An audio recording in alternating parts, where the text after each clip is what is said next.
Happy Sunday, everybody. This is Scott Grossberg, author of The Most Magical Secret, 4 Weeks to an Ecstatic Life, and The Most Magical Secret Action Guide. Our last time together, I asked you a simple question, and that was, what does your audience have to believe in order to become a raving fan, in order to buy your goods, in order to believe your message, in order to be converted to whatever it is that you're offering to them?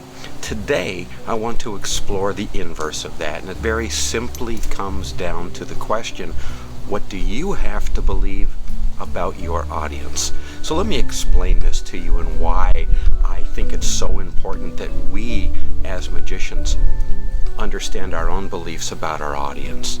I think you've all heard some of the studies that have been put out where they take two different teachers.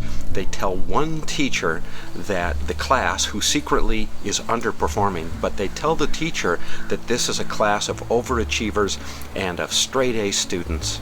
And then they take another teacher and they tell that teacher that he or she has a very poor performing class, an underperforming class, and that they just aren't going to get it, when in fact these students are overachievers.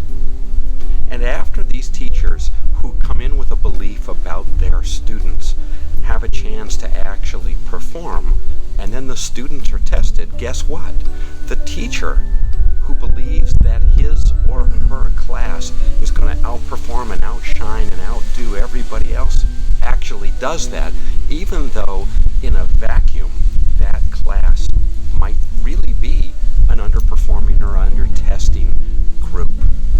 So what does that say to us? That means that we as performers, we as magicians, we as people who have a message to put out in the world, need to start exploring what we bring to the relationship.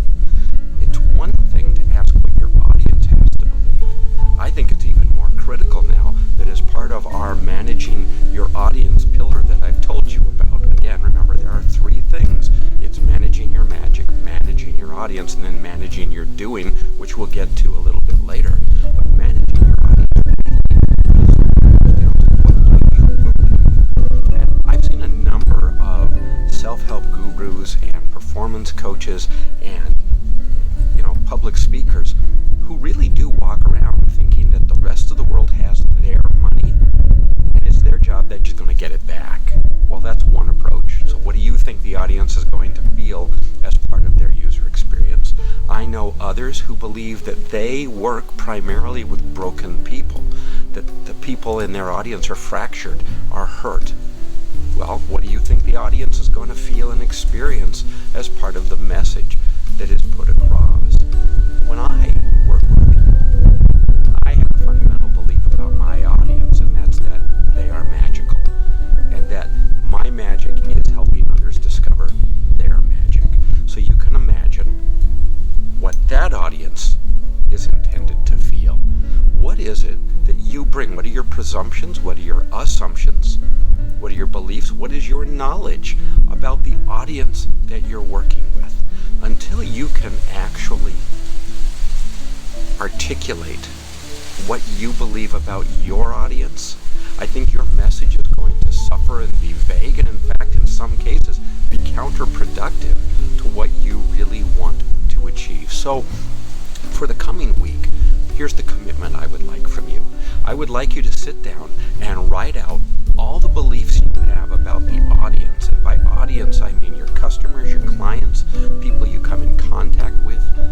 It may be the written word, the spoken word. You might be on screen like this. You might be on the radio. It might be a telephone call. What are the beliefs that you bring to that relationship? Do you actually, when you talk to someone, run an internal script that says, I love you? Or do you run an internal script that says, I'm going to take your money? Those are two different approaches. I'm not telling you which one is right, but I'm telling you one has a bigger, long-lasting impact and turns your audience into raving fans, and one might get you some short-term gains, but you're not going to build a long-lasting relationship, and that's what I'm all about. So for the coming week, make that commitment to yourself, make that commitment to us in the group, and I'd love for you to write some comments down and explain what you've discovered about yourself, your message, and your audience. With that, go out and make it a magical week.